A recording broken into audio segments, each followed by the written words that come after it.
bandu nyonso ya Yokason TV esika nyonso bozwami toyeli lisusu na émission na bino sur l'actualité émission bino koinforme bino na temps réel na baactualité nyonso ya mboka mpe ya mokili mobimba na présentation eza bongo humble servante na bino Sarah Ifoji na nsima ya réalisation eza bongo Rodi Boy na caméra eza bongo NMS Pro 8 na chaîne na bino na mokolo lelo nazanga mon côté comme d'habitude naza invité naza reconnu aza parmi les invités reconnus na UDPS na antique le temps se présenter bonjour maman Sarah toyembi lelo lisusu na plateau ya Yokason parce que zamba liboso te oki ko se présenter lisusu po ba bazuli bako Orlando bayeba yo.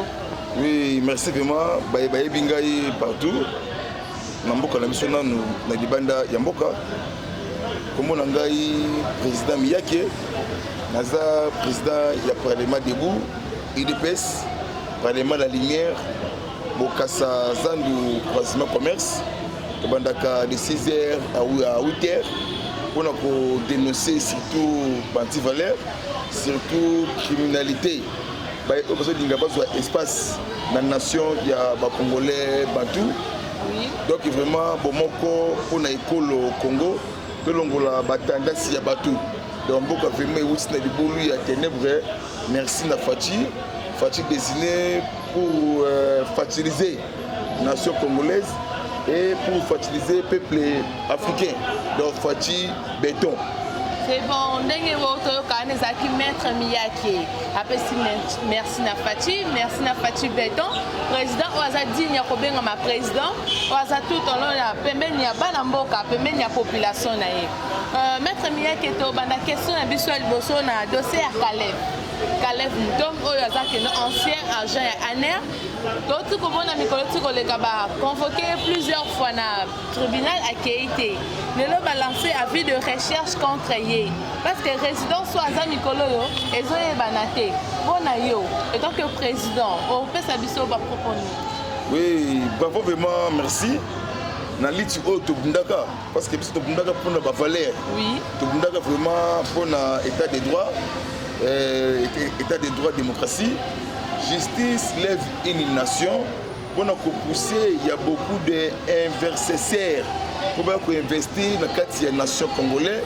À l'époque, il y a un ancien président, il y a Joseph Kabila, il politique Kazembere Metwale. Bango, Babandeko, Bebisa Justice, Ezote Espace Tayango.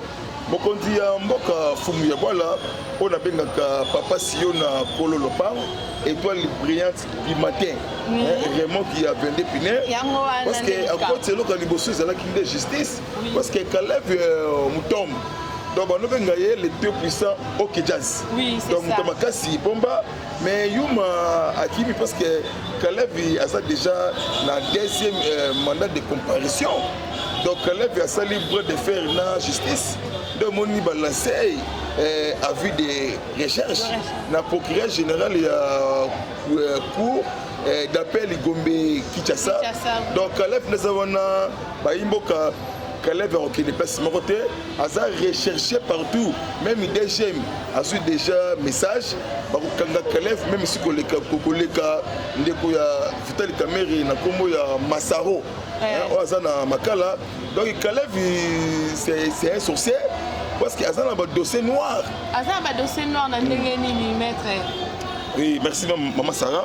Na limbola baimboka na 2015 ezalaka alinéa 3 article 8 à l'époque Kengo Wandondo azalaka président ya Sénat Kimbuta Yango azalaki gouverneur ya province ya Kinshasa Célestin Kanyama azalaki commandant ya ville ya la police parce que to marche pour zalaka pour 3 jours zalaka le 17 et le 19 au 20 au 21 janvier tout le tandi ya Congo capitale de la province babomaka batubima à bout pourtant esalaka fausse commune ya Maloko donc 425 corps donc ezalaki na kati esalaki arrestation ya président ya société civile Christopher Ngoi oui, en plus assassinat, il y a deux experts, il y a ONI, Saïd Katalay et Mec Chap. Toujours Kalev Mouton, parce que Azan a un dossier est belé, parce que Babenga y Pomba, il y a Kabila, mais aujourd'hui Kalev Mouton, Moumakoloma Kolenga, parce que pour votre information, déjà, le service de DGM va déployer partout. Ceux qui vont suivre Kalev et Rosala, histoire dans Kati Yamboka, parce que Kalev a allé Yuma, parce que Vina est commis en danger. Aza Yuma, il y a bandal mona Pomba. À moins que l'homme connaît comme Nasuka, Azo qui ma justice parce que Azo Banga ou Bandeko Saba, n'y est comme elle a été. Maman Sarah, Kalev Mouton, Ayoko Fandaki, à mon qui est toujours vraiment président. Vous allez incarner dans la valeur il y a état de droit, donc véritable fils du pays. De Monique, Kalev de PCA Somo, parce que Kalev pour votre information, de l'eau à 12h dans l'année à partir à Washington, parce que apprécier, et donc il salami dans la cour d'appel pour la recherche, il y a un mandat d'arrêt, il y a Kalev Mouton, parce que Benguier terroriste Kalev Mouton. Comment ça a été, mon conseiller Mboka Fumi pour la Fatih Béton, dans le pays d'Afrique, mais Kalev vous avez comme espion. Il y a Hippolyte Kanambe Kazembe. Mais oui, il faut espionner Fatih à Rosalamini. Maman Sarah, le lot aux ce vendredi, hein? Oui, le lot vendredi. Le samedi, c'est comme déjà dimanche. Alors soit déjà au Mukamati à Mukamati Mukwata ma maison Mukamati na suluke keba dans ça mana ba problème ko sérieux a ko la té lobby abenga ki yemei po ya bango Hippolyte Kanambe Hippolyte pe akateli chombo alors bien attention mon frère mais oui parce que lobby na mona zona ba problème sérieux parce que c'est le terrorisme po e bimi na SRDC en tout cas vraiment ba imboka toujours confiance na Fatih Béton. Moi na yamboka otoyebi papa na maman na ye moi na limité moi na yangiri ngoto yango likambo sikoto leka na ngambu ya FCC démission ya ancien premier ministre Matata Ponyo alongo na ngamba FCC alongo pe na PPRD et ça suscité ba crise pour la non événement non événement exacté parce que Matata Ponyo, il y a des dossiers sur les dossiers. Pour sénateur, Bukangalo, plus de 400 millions, il y a la Banque mondiale. Pour son locomotive, parce que Matata Ponyo a compris que justice fait son travail. La seconde autorité à Mboka, parce que nous avons informé que l'India a voyagé à Guinée et pas le président Alpha Condé. Mais à Robimate, parce que Matata Ponyo a un dossier sérieux. Il y a Bukangalo de décaissement dans le trésor public. Plus de 250 millions de dollars américains. Oh, il y a Zuyango, Aloni Massangu Namanyema et Bimisi Université Mapon. Donc, place il y a Matata Ponyo, ils ont un centre pénitentiaire au Babengi prison, il y a Makala. Ils ont dit que FCC ou bien Kachipona Akima va dossier. À quoi qui m'a été justice et qu'on l'avait été, Maman Sarah. Dazawana a démissionné de PPRD, le FCC est allé sauter. Parce que l'Union sacrée boy anti-valeur, l'Union sacrée boy criminalité liée en côté.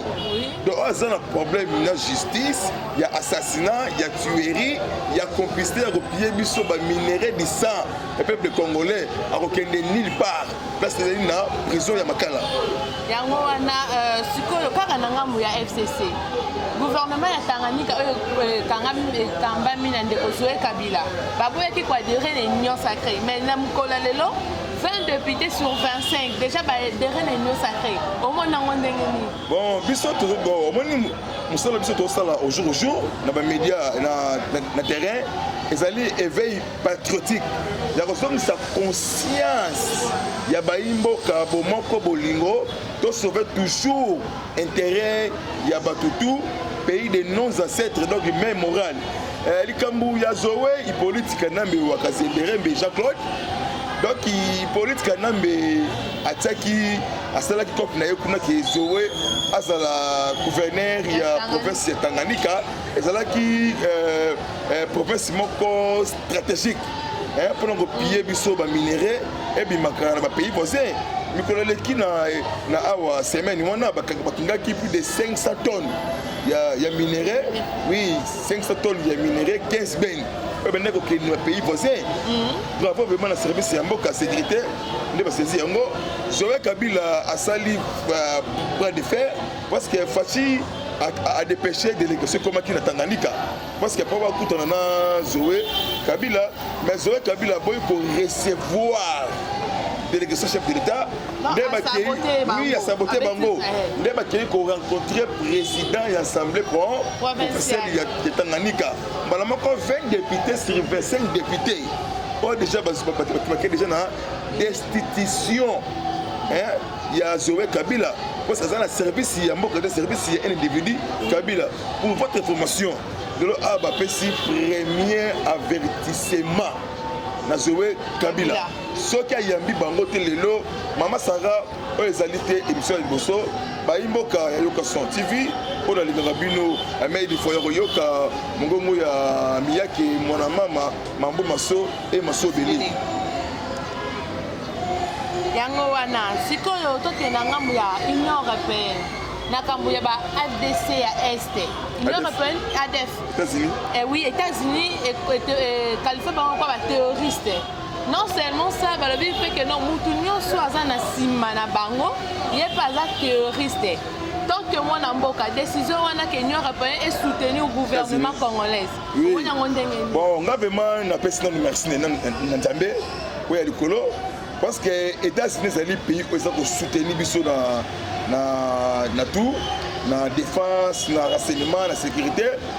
Et c'est là qui point de presse, spécialement qui na département d'État américain. Parce que chef Oyo a été makambo de terrorisme. Na combo ya John Greg Difley. C'est là qui message wana lobby na niveau na biso dans les États-Unis. Parce que va concerner donc il y a ADF Nalou comme organisation du groupe État islamique aux Hollandais parce que ça l'opération dans source où ils sont à Mozambique, source où ils sont à Iran, source où ils sont na RDC na Syrie, ba bengi bango bango Daesh, Daesh mozambicain, Daesh syrien, Daesh irakien. C'est quoi déjà identifié des Ougandais. Na kombo ya Assad, na kombo ya Moussa. Bangonde bazali ba chef rebelle. Ba financer ba bipa boy. Mututu wazana sima batu wana azali terroriste. Na moni Hippolyte ya bakanambe ya bakazemberembe mwana ya Marceline Mukamoku G. Maman na ekobone yango wana. Parce que Hippolyte ke amoni que la tempête arrive bientôt, opération Mukota est traduit en justice. Ok, c'est quand on a un peu de déclaration à Victor Wakenda na radio locale na biso avec non Augustin Kabouna na Jean-Marc Kabouna na TT2PS. Oui, merci vraiment Maman Sarah. Exactement, Motuna ya bien vraiment na Limbola Bayimboka vraiment à la lettre. Bon, ngami yake na ebisaka bandeko belé naza tisekediste. Tisekediste c'était vraiment idéologie à le peuple d'abord. Donc Etienne Mamulumba a incarné Miyake dans une mission pour dénoncer surtout criminalité, surtout pillage des masses, il y a ressources, il y a Congo. Ce n'est pas le moment de créer des troubles au sein de la partie IDPS. Oui, c'est un moment de unité, union fait la force. Parce que le mandat spécial, il y a Foum, il y a Boala. Il y a ça qui jamais Kabundi à Kabundi 500 fois giga fois 2400 giga. Né Kabundi ou Kabundi Jamar, né Anomaki secrétaire général de Komo Augustin Kabouya, AK47 Monabouté. Malais Bongoboy, Douala Bitumba. Parce que l'enjeu de l'air, exact toujours. Parce que les gens sauter, les dessous. Aux Hollandais. Parce que c'est un moment où il y a trouble. Moment où il y a unité, il y a la force. Parce que les gens IDPS, de 37 ans, aujourd'hui 39 ans. Quand on a exemplaire. Exemplaire. Parce que nous sommes dans l'état de droit, nous sommes dans la démocratie. Tous les ministres sortants basu na capacité te na pouvoir ya kotsa mokolo to na document ya document parce que mokonzi ya mboka tata ekolo azoki yaye mandat na ye spécial yaye ya 5 ans apesi yango président Jamais Kabundi aka Kabundi. Ce n'est pas le moment de créer trouble parce que bientôt sorti gouvernement historique, il y a union sacrée. J'espère le lot où l'Indien est déjà sur les la table. Donc le gouvernement tout lié en côté parce que IDPS est un patrimoine national. Au moins Etienne Mamulumba, c'est l'icône. Il y a bu ce peuple congolais. Dans le lobby, l'air favorable au peuple congolais, mais l'air est grave. Na Hippolyte Kabila, na Kabila Hippolyte et sa famille biologique, la famille naïe. Parce que la tempête est Zoya. Tempête c'est quoi? Tempête est Zoya. Dans un asiko a makamba recensement. Ils ont créé un bouton na mutaba congolais maître Miyake. Aucun éclairci bango ndenge nini makamba recensement. Oui, merci vraiment, na mutune bien. Oui, il faut vraiment recenser la population congolaise. Pourquoi recensement? Tondimi élection 2020-23. Mais avant élection, bayeba nani congolais, nani azali étranger. Parce que aujourd'hui so tamulaïté, maman ko tokende na élection. Parce que là tu as qui directeur général il y a ONIP à lobby yango déjà ba machine tout est déjà mise en place. Des ba identifier tout ça là, recensement général biométrique. Parce que quand il y a Ponani, on va bien une carte électeur, et ça dit carte rejetée. Il faut que les Congolais aient une identité dans le monde, ça dit Congolais. Carte d'identité dans le oui, il y a un parce que au moins il n'est pas boyé. Basango, basonge la mission pastorale. Il y a côté il y a l'église, il y a kosambe la pona mboka, il y a kosambe la pona il y a écolo. Fredolin Ambongo Besungu. Cardinal, pas un haine moko tribal mal placé, haine jalousie contre famille. C'est que jalousie contre IDPS, jalousie contre chef de l'État. Bakobundisa mokonzi mboka mnandenge tubakolonga yete parce que fatigue désigné pour sauver toujours intérêt général. Pour votre information maman, 2023 élection. Élection qu'aux années 2023. Avant élection, recensement. Teba mutu oyo na mutu oyo. Ceux qui opposent à ça au tel la recensement zali congolais te biso to ça la glissement te pour ça l'andé saut de mouton. Saut de mouton élection ti na 2020 2030. 2030, tu vas il faut expliquer bien. Saut de mouton, élection Chine à 2030. Il faut expliquer au peuple congolais pourquoi on a ressuscité les Antilles. Il faut expliquer bien. Élection Chine à 2030. On dit comment ça dit continent. Oui. Il y a Afrique. Rwanda, pays avec 9 frontières. Il faut autant pour la passer par là. Pourtant la nani o azali, nani o azali. De là auto débordé, tu as mis 120 millions d'habitants. Et comme Belé, ville Kinshasa est débordée. Nani Congolais, donc il y a un recensement. Recensement et ça, ma voix, il est élection. Parce que qu'on a une nanga, à Sarola, n'a pas rebelle. Laurent Kounda a carte électeur, Abima député dans Sud Kivu. C'est nanga qui est Congolais, Laurent Kounda, pas toi. Batika retrouver population qui est dans le recensement ici la porte qui est élection. Donc recensement et ça le élection peut être en 2023. Donc on a un justice. Nous avons la condamnation de Major Karim. On a procès à Rossi. Pendant que non, le procès est continué le 15. Condamnation en gros. Et ça peut bon, fake news. Bagimien o ecyclé le lobina le na province ya Kitase etani bomba ya monde si condamnation ya Major Karim Lokeso oyo azala ki sirimo ya Rossi Chimanga combattant ya IDPS activiste ya droit de l'homme procès ya Rossi Chimanga ezali le 15 parce que le 15 juin ezali événement historique. Oui, le 15 juin là événement historique, ils allaient rentrer parlementaire, c'est sur le mois de mars. Parce que le procès a aussi et que ça la justice militaire et des garnisons, il y a Matete limité, Matete Mouamba et Rosalawana. Parce que déjà Karine, il y a des éléments, images, vidéos, Ezali. Si assassinat, il y a aussi reçu Mukendi. Pendant ça, on a Karine, à mon que justice, moi, le continent Congo. Tel est la journaliste française, na Congo, il y a Sonia Arolé. Azali, invité dans la justice militaire, il y a comparaître à son justice élément. Et c'est la claire, comment que les journalistes en France, pour que ce soit numéro, il y a rebelle. Il y a rebelle. Dans l'assassinat, il y a des experts. Oui, il y a ONI. Le 10 avril, après ça, il y a non. Nous vivre l'état des droits dans le état de droit, ça le map partout. La justice élève une nation, nous vivre dans la RDC, si à niveau était Congolais a élu deuxième vice-président dans CPI. Et tant que Congolais, sentiment est en considération. Oui, bravo vraiment. Nzambe vraiment, il y a des polos, il y a vraiment à battre la nation il y a Congo.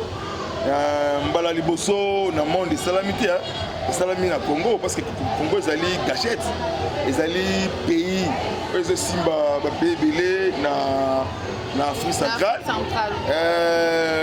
oyo komi deuxième vice-président na azali polonais comme on a eu o abiso bimi oyo ba tukeli lobby comme on a eu Antoine Kessia Mbe azalaka ancien ambassadeur il y a Congo na Suisse il a commis vice-président parce que Congo c'est un dossier ébélé il y a CBA dossier il y a minerai dossier il y a Hippolyte Kanambe sur ces pays compisté na ancien procureur général de ces pays na Congo il y a Morino Ocampo au bazar compisté na pas bien souda parce que lundi ils allaient remise et reprise il y a Karim Kam oyo auti succéder Fatou Bensouda.